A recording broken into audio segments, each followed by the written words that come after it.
रहे थे ये नीतीश जी के लिए मेरे साथ डिबेट में बैठ के कह रहे थे नीतीश जी का मानसिक संतुलन बिगड़ गया है। आज नीतीश जी आपको अच्छा लगने लगे, अब भाई मानसिक संतुलन बिगड़ गया था। योगी जी का जहां भी नाम आता है कि गुंडा राज खत्म कर दिया, लेकिन आजकल तो उत्तर प्रदेश में देखने को मिल रहा है पुलिस ही गुंडा राज को बढ़ावा दे रही है। मैं हूँ यासर मलिक। कि बीजेपी अयोध्या से हार गई, तो क्या इसके कारण ये भी हो सकता है कि बीजेपी के अंदर ही फूट हो गई है? क्योंकि उनको नहीं लगता कि धर्म की राजनीति से ऊपर उठकर कोई बातें और करनी चाहिए। शिक्षा, संस्कार, रोजगार, युवाओं की बातें करनी चाहिए। पूछो क्यों, ताली पीटिए, पूछो क्यों।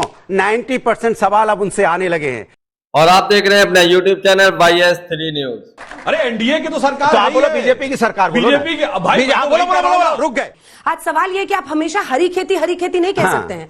अगर 37 सीटें अगर 37 सीटें आ रही हैं इनको, तो इनको हर वर्ग के लोगों ने वोट दिया है।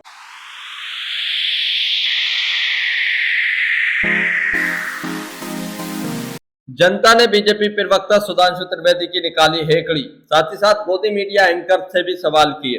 लोकसभा इलेक्शन 2024 से पहले विपक्ष से सवाल पूछे जाते थे, लेकिन जैसे ही लोकसभा इलेक्शन के रिजल्ट आने के बाद बीजेपी को करारा झटका मिला है, तो जनता का मूड भी बदल गया है। अब सारे 90% सवाल जनता ने बीजेपी के प्रवक्ता से किए हैं, जिसे देखने के बाद बीजेपी प्रवक्ता का मुंह खुला का खुला रह गया और साथ ही साथ गोदी मीडिया एंकर अंजना ओम कश्यप भी चौकन्ना रह गई। और जनता ने ऐसे तीखे तीखे सवाल किए हैं, हिंदू मुस्लिम राजनीति पर, मुसलमानों को सताने पर, इस तरीके के सवाल किए हैं जिसे सुनना आपको बहुत जरूरी है। पूरी डिबेट जरूर देखकर जाइए। समाजवादी पार्टी के प्रवक्ता अनुराग भदौरिया ने भी बीजेपी के प्रवक्ता की धज्जियां उड़ाई है। तभी बीच बीच में गोदी media anchor Anjana Om Kashyap BJP के प्रवक्ता को बचाती हुई दिखाई दी इस डिबेट के अंदर। तो समाजवादी पार्टी के प्रवक्ता ने गोदी मीडिया एंकर को भी नहीं छोड़ा, अंजना ओम कश्यप की भी धज्जियां उड़ाई, बीजेपी के प्रवक्ता की भी धज्जियां उड़ाई। साथ ही साथ जनता ने भी बीजेपी के प्रवक्ता से बहुत सारे सवाल किए। आप ये पूरी डिबेट जरूर देखकर जाइए। कह रहे हैं कि हम जीत गए। एक बार बोल के दिखाइए बीजेपी सरकार, बोलिए आप, बोलिए बीजेपी, आपकी बीजेपी सरकार, बोलिए आप। बोलिए एनडीए सरकार, हमको एनडीए आपको बोलने पे मजबूर कर दिया। बोल के दिखाइए बीजेपी सरकार, बोलिए आप, आपके बगल में खड़े हैं, अभी आईना दिखा देंगे। आप इसी में खुश हैं? क्यों? यही करके ड्रामा, इसलिए ड्रामा नहीं, एहसास दिलाया कि आपने जनता की बात नहीं की। 400 पार की बात करने वाले 240 पे आ गिरे। मैं ये एहसास दिला रहा हूँ। तो बनाते कम से कम। अरे सरकार, वही तो आपको बता रहा हूँ। अरे वो दूसरों के कंधों पे जा बैठे, आप किसी कंधों पे जाके सवार हो जाए, बोले हम जीत गए। अरे आप पैर किसके नीचे, ये तो देख लो ना। सुनिए, इनके पैर किसके नीचे? सुनिए, थर्ड डिवीजन वाले सुन लीजिए, थर्ड डिवीजन की परिभाषा देने वाले, जो आप ऊपर हाथ उठा रहे हो जीतने का, नीचे पैर किसके, जरा देख तो लो। आप नीतीश बाबू और नायडू जी के कंधे पे बैठ के सवार होकर हल्ला मचा रहे हो, जो जीत गए, तो जनता सब देख रही है। इसीलिए अभी बाई इलेक्शन हुआ, 13 में से 2 ही जीत पाए थे। 13 में से 2 ही जीत पाए थे। गठबंधन दूसरे को गठबंधन बनाने पर टोक रहा है। सुनिए, और अगर अंजना जी, अगर यही अंजना जी, अगर यही ये धर्म की और जात की राजनीति करते रहे, तो ये तय बहुत दिन दूर नहीं है जब एकदम शून्य पे पहुंच जाएंगे। क्योंकि हिंदुस्तान में हमारा एक ही धर्म है, वो हिंदुस्तानी, मेरी एक ही जात है, वो हिंदुस्तानी। सुनिए, हमारा नीतीश जी और जदयू और नायडू जी, 1995 29 साल में 26 साल नीतीश जी हमारे साथ रहे। नायडू जी 1999 से आज तक अब ज्यादातर समय हमारे साथ रहे। मगर एक बात मैं इनसे कहना चाहता हूं, कहिए, ये आप बताइए। पूछिए। आप तो गठबंधन में रहते हुए अभी 6 महीना पहले मध्य प्रदेश के चुनाव में क्या बोला था अखिलेश जी ने? कांग्रेस बहुत चालू पार्टी है। और आप क्या कह रहे थे नीतीश जी के लिए?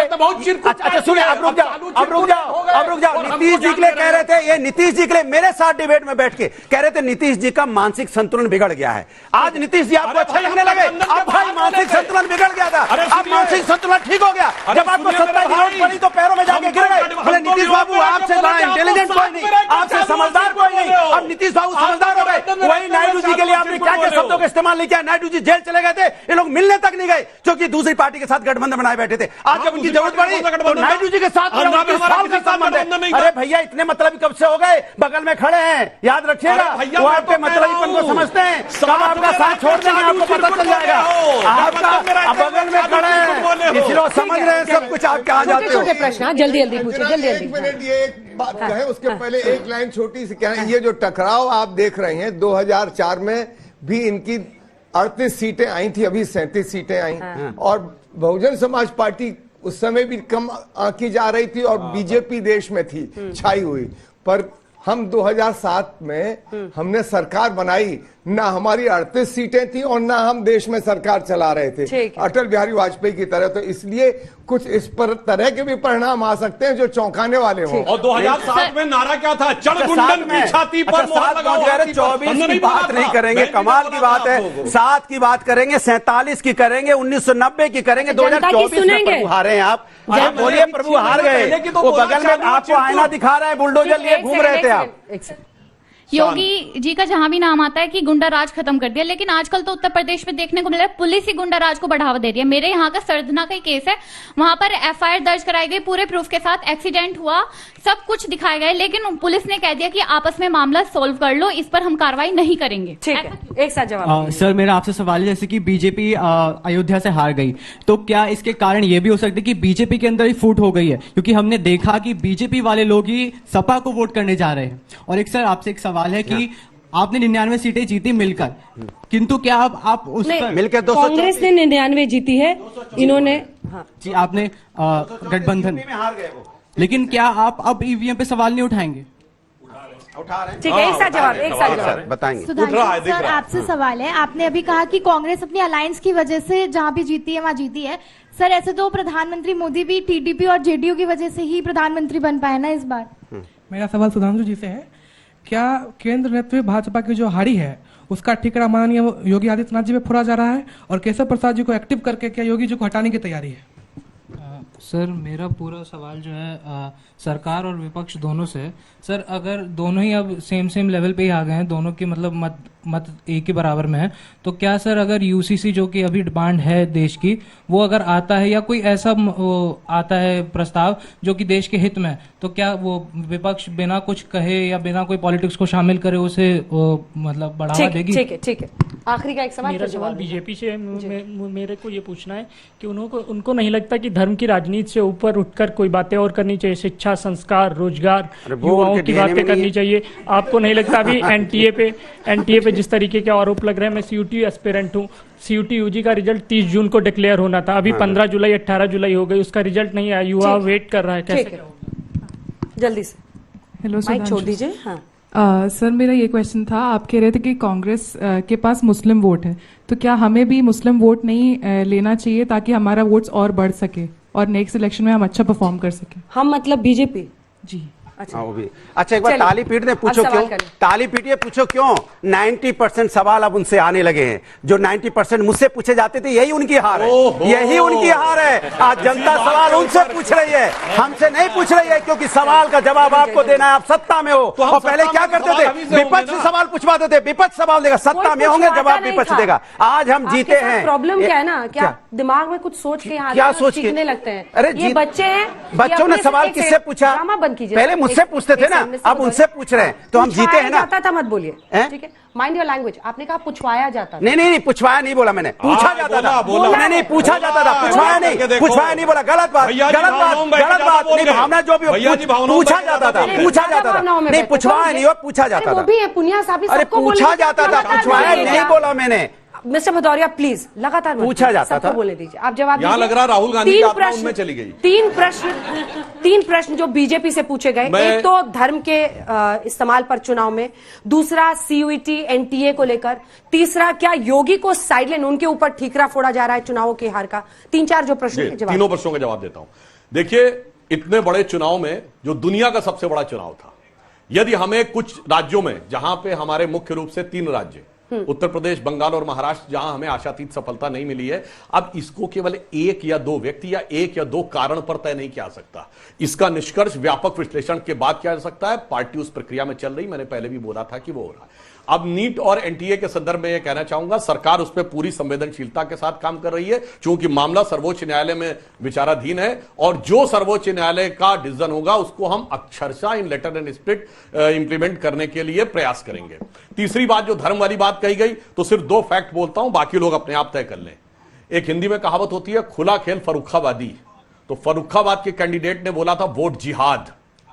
वोट जिहाद क्या था? तो सेकुलर था, इसमें कोई ऐसी बात थोड़ी थी। और अभी अरशद मदनी मौलाना का स्टेटमेंट है इस चुनाव के बाद कि मुसलमानों का बदला है जो पूरा हुआ। अब इन 2 बयानों के बाद आप खुद सोच लीजिए कौन हिंदू मुसलमान की राजनीति करता है और किसने किसके लिए बोला। ये दर्शकों के विवेक में छोड़ता हूं, जो लाखों दर्शक सोच रहे हैं। और दोनों बयान आपके हैं। आपने रोका वोट जिहाद वर्ड को? नहीं रोका। बोलने दो। और आज मौलाना मदनी ने बोला कि ये मुसलमानों का बदला है।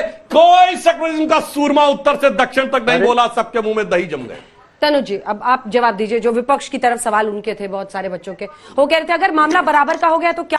वीडियो को पूरा जरूर देखकर जाइए, जनता आगे और तीखे तीखे सवाल बीजेपी प्रवक्ता पूछने वाले हैं। साथ ही साथ अनुराग भदौरिया, बीजेपी प्रवक्ता सुधांशु त्रिवेदी की और जो गोदी मीडिया एंकर अंजना ओम कश्यप, दोनों की ही धज्जियां उड़ाने वाले हैं, क्लास लगाने वाले हैं। तो वीडियो पूरी जरूर देखिए। अगर आप चर्चा करेंगे तो हम भी चर्चा करना चाहते हैं। कई लोगों ने संसद भवन में ये बोला, राष्ट्रपति के अभिभाषण के धन्यवाद में, कि हम चर्चा करना चाहते हैं। आपने 140 लोगों को सस्पेंड किया, आपने पास कर लिया। अगर 1-2 गलतियां हमारे, उसने का कई वकील हैं यहाँ पे, कई लोग 7-7, 8-8 बार के जो है सांसद बैठे हैं यहाँ पे, अगर वो उसमें से कोई चीज अच्छी निकाले तो क्या सरकार एक्सेप्ट करने को तैयार है कि विपक्ष की जो बातें हैं जो निकल करके आएंगी सामने? तो अगर आप विपक्ष को समय दें, विपक्ष की बात सुनने को तैयार हो, तो विपक्ष पूरी तरह से तैयार है आपका पूरा समर्थन करने के लिए। अनुराग, देखिए, सवाल है कि भारतीय जनता पार्टी को संविधान पे विश्वास कहां है, लोकतंत्र पे विश्वास ही नहीं है। ये तानाशाही पे विश्वास रखते हैं। जैसा अभी साथी बोल रहे थे, एक दिन में 78 सांसदों को पार्लियामेंट से निलंबित कर दिया। बताइए आप, ये लोकतंत्र की परिभाषा है, ये संविधान की परिभाषा है। 140 सांसद आपने पार्लियामेंट से बर्खास्त करके और बिल पास कर दिया, और फिर कहेंगे कि आप संविधान नहीं बदलना चाहते थे, तभी तो आप नारा दे रहे थे 400 पार। जनता आपको ले आई 240 पे, क्योंकि इस देश की जनता को लोकतंत्र पसंद है। इस देश की जनता को हिंदुस्तान की संस्कृति संस्कार जो हजारों साल से चली आ रही है वो पसंद है। इस जनता को भाईचारा पसंद है। इस जनता को प्यार मोहब्बत पसंद है, नफरत पसंद नहीं है। जिस नफरत की राजनीति आप कर रहे हो, इसीलिए आप अयोध्या भी आ रहे और जब बुरी तरह हारे जिसपे आप राजनीति कर रहे थे। प्रभु राम ने आपको हराया है, क्योंकि प्रभु राम ने कहा आप मेरे बच्चों की बात नहीं करते हो, आप मेरे बच्चियों की बात नहीं करते हो। जब बच्चों के साथ अन्याय होता है आप चुप्पी साध जाते हो, जब बच्चों के साथ अन्याय होता है आप चुप्पी साध जाते हो। इसलिए आप आज देखिए बद्रीनाथ भी हार गए। इसलिए जनता आपको समझाने की कोशिश कर रही है। आने वाले दिनों में जनता आपको केशव प्रसाद मौर्य जी पर आप दाव लगा रहे हैं। केशव प्रसाद मौर्य जी, सुनिए, deputy chief minister Keshav Prasad Maurya ji अगर ऐसी बातें कह रहे हैं तो ये बात उनके मुख्यमंत्री को चिंतन करना चाहिए, चिंता करनी चाहिए। क्या उप मुख्यमंत्री इस प्रदेश में असुरक्षित है तो जनता कैसे सुरक्षित होगी? आप बताइए। आप नहीं, उप मुख्यमंत्री असुरक्षित है, सोचिए। छोटा सवाल जल्दी से। तो सबसे पहले तो मैं यही कहूंगा कि देश जानता है कि हिंदू मुस्लिम की राजनीति कौन करता है। किस तरीके से हिंदुओं पर गोली चलवाई गई थी वो आज तक कोई नहीं भूला है और कोई हिंदू नहीं भूल पाएगा। और किस तरीके से कांग्रेस के राहुल गांधी जी ने बोला था कि जो शक्ति है या हिंदुत्व है हमें उसको देश से बाहर निकालना है। तो मैं बताऊंगा कि कोई किसी को बाहर नहीं। सवाल क्या है? सवाल ये है कि जो ये लोग हारे हैं, मतलब ये सपा और ये जो बोल रहे हैं कि आप उनके पैरों के नीचे आ गए हैं, आप उनके वजह से जीते हैं, तो आप साहब किनके पैरों के नीचे आए हैं? आप साहब किनके पैरों से जीते हैं? आप भी तो हारे ही है ना। जीते हैं भाई, 37 सीटें लेके आप कह हारे, ये 33 आए भाई। जनता ने जिताया, जनता का आशीर्वाद हमारे साथ है। सरकार किसकी है सर? अरे सरकार तो बीजेपी के है ही नहीं, कहां परेशान हो। ये बैसाखी पे है सरकार बीजेपी की।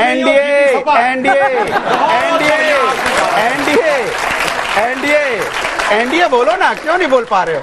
अरे एनडीए की तो सरकार, तो आप बोलो बीजेपी की सरकार, बीजेपी की। बोलो, रुक गए। बीजेपी की सरकार बोल ही नहीं सकते। पहले बोलते थे आपकी बार रक्षा मंत्री 400 पार, आपकी बार एक सेकंड, एक नया अरिथमेटिक आ गया है।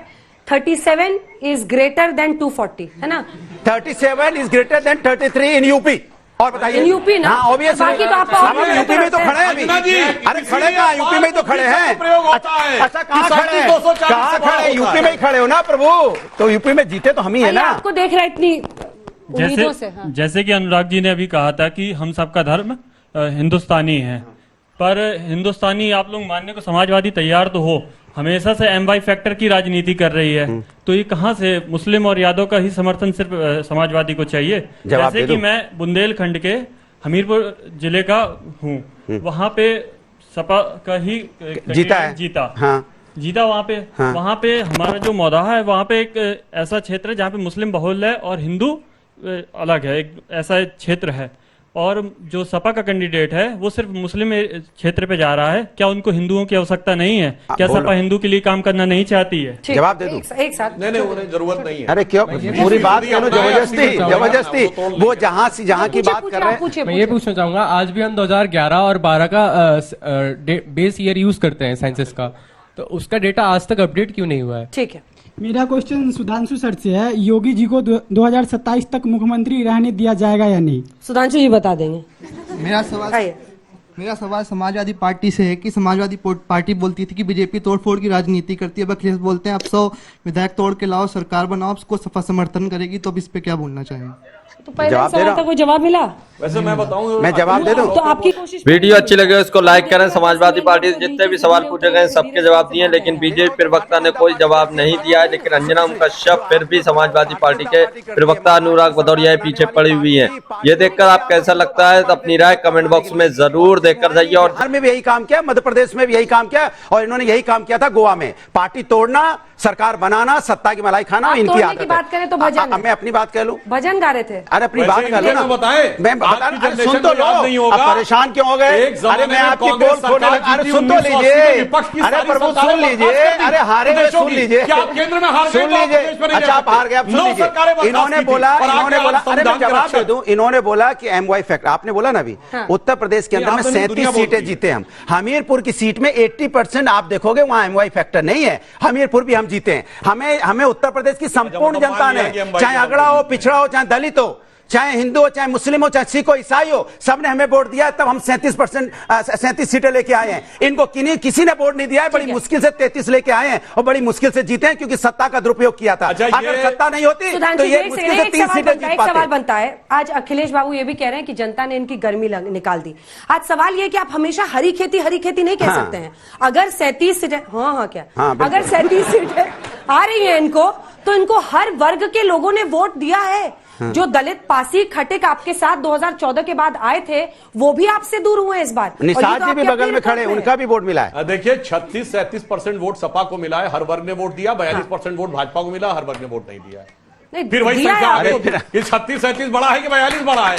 यही मैं कह रहा हूं, पूरे चुनाव में एक नैरेटिव सेट करने का जो आदरणीय संजय निषाद जी ने कहा, भ्रम और भय, हमारा विचार था विकास और विश्वास। और भ्रम के संदर्भ में कहूंगा अंजना जी चक्कर आ रहा है। एक और अरिथमेटिक आता है, 62 बड़ा है या 33? 62 आप पिछली बार लाए थे, इस बार 33 लाए, तो कौन बड़ा है? बोला कि आशातीत सफलता हमें उत्तर प्रदेश में 37 बड़ा, 33 भी पूछ लीजिए। हम बात कह रहे हैं, मगर हमारा राष्ट्रीय स्तर पर जो मत प्रतिशत है वो लगभग वही है जो 2019 में था।